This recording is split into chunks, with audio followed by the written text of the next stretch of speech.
Bien les amis, vous êtes chez RLS69RC, je vous souhaite la bienvenue sur ma chaîne YouTube. Merci pour le visionnage. Nous nous apprêtons à monter ces flotteurs sur l'aéroscoot. On déballe tout ça, ça va être super facile. Voilà à quoi il ressemble, ces petits boudins tout mignons. J'aime bien, ça change d'habitude, c'est noir. Deux, trois petites choses pour les monter. Allez, c'est parti. N'oubliez pas de vous abonner. RLS69RC, pouce en l'air, et cloche des notifications. Go! Voilà, rapide présentation du contenu. Les flotteurs, donc. On a les différentes pièces en alu pour les attacher, ainsi qu'une ribambelle de vis. On a du M3, du M1, M2, différentes longueurs. Pas mal de vis quand même, hein, avec un peu de petits matos, dont le gouvernail je suppose, une clé Allen, et là une pièce en plastique qui va nous servir à je ne sais quoi. On va découvrir tout ça. C'est parti. Bien, j'ai à peine commencé à parcourir le manuel et je me rends compte qu'il y a déjà quelque chose de particulier. Il y a deux versions de montage, celle prévue pour le nouveau fuselage, celui que je n'ai pas donc, et le nouveau fuselage, lui, a une pièce en plastique incluse qui se trouverait donc au bas à ce niveau. Cette pièce permet d'y fixer le gouvernail. Donc si vous avez une nouvelle version, vous aurez ça, avec donc la petite attache ici.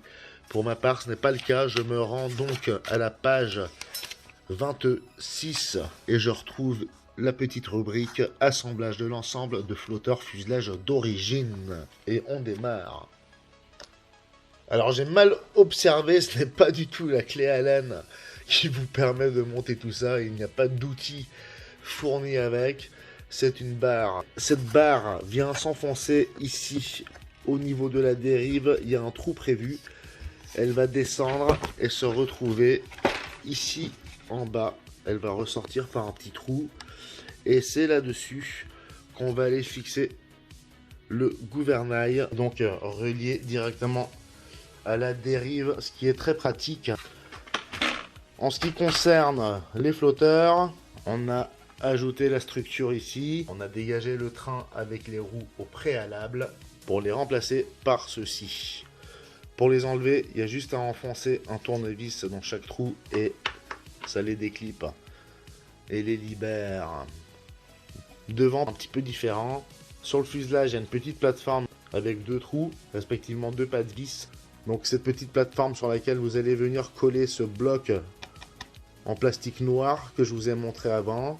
Vient ensuite la partie avant du train avec une autre paire de vis pour sécuriser tout ça. Ça tient bien en place. On ajoutera ces pièces intermédiaires ici. On viendra ensuite ajouter ces flotteurs. Rendez-vous au terrain. Mesdames et messieurs, soyez donc les bienvenus ou re-bienvenus sur ma chaîne RLS69RC. On en profite donc pour tester ce magnifique aéroscoot de chez Hobbyzone. Je me réjouis de le voir dans les airs car ces flotteurs noirs sont magnifiques. Et donc je vous souhaite la bienvenue sur ce magnifique spot d'hiver, l'habituel que vous connaissez, que je partage avec vous en images depuis plusieurs années maintenant. Tout est vierge. Je vais maintenant saisir ma pelle et faire un joli petit spot. Évidemment que j'ai emmené ma pelle. Je vais juste me taillader un petit carré ici, histoire d'avoir les pieds plus ou moins au sec. Mais la piste de décollage sera cette magnifique petite poudre blanche, toute vierge, prête à m'accueillir. Messieurs, dames, merci d'être avec moi.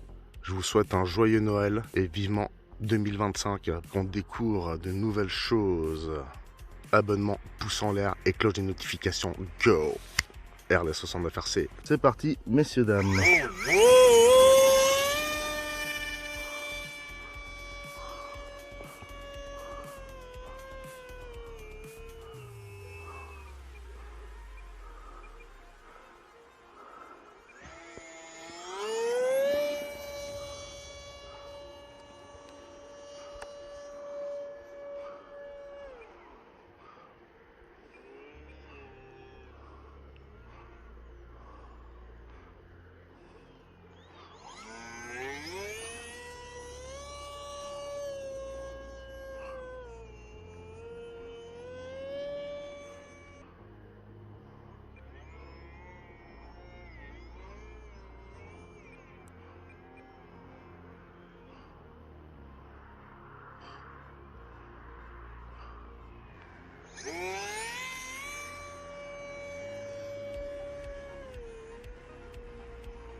Bon, ça va plutôt pas mal.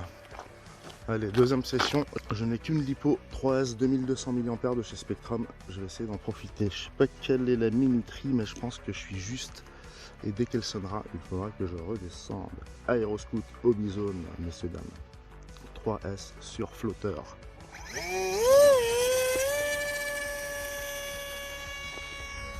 Il met du temps pour décoller.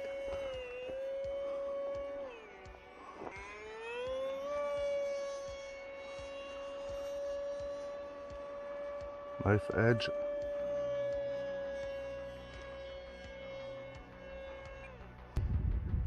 Un peu de vent quand même.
Ça y est, ça a sonné. On va redescendre, messieurs, dames, tout doucement.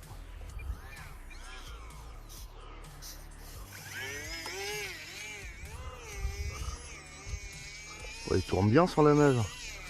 J'ai le gouvernail derrière, mais il sert à rien.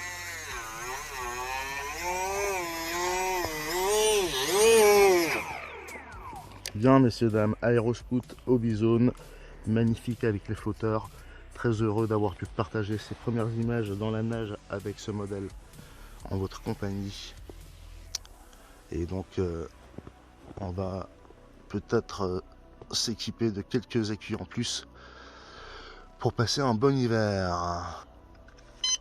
On vérifie rapidement ce qu'il reste sur cette lipo 3S 2200 mAh. Il reste 30%, c'est parfait. Je me suis arrêté à 19 secondes et à la base, je sais pas si ça se voit bien, j'ai une minuterie à 4 minutes 30. J'ai donc volé durant 4 minutes 10 environ et vous voyez, il me reste 30%. Donc 4 minutes 10, c'est la minuterie en principe que je devrais programmer.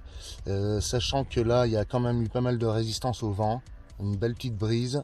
Ici au sol, ça se voit pas, ça se ressent pas et donc la consommation de l'accu est un peu plus importante.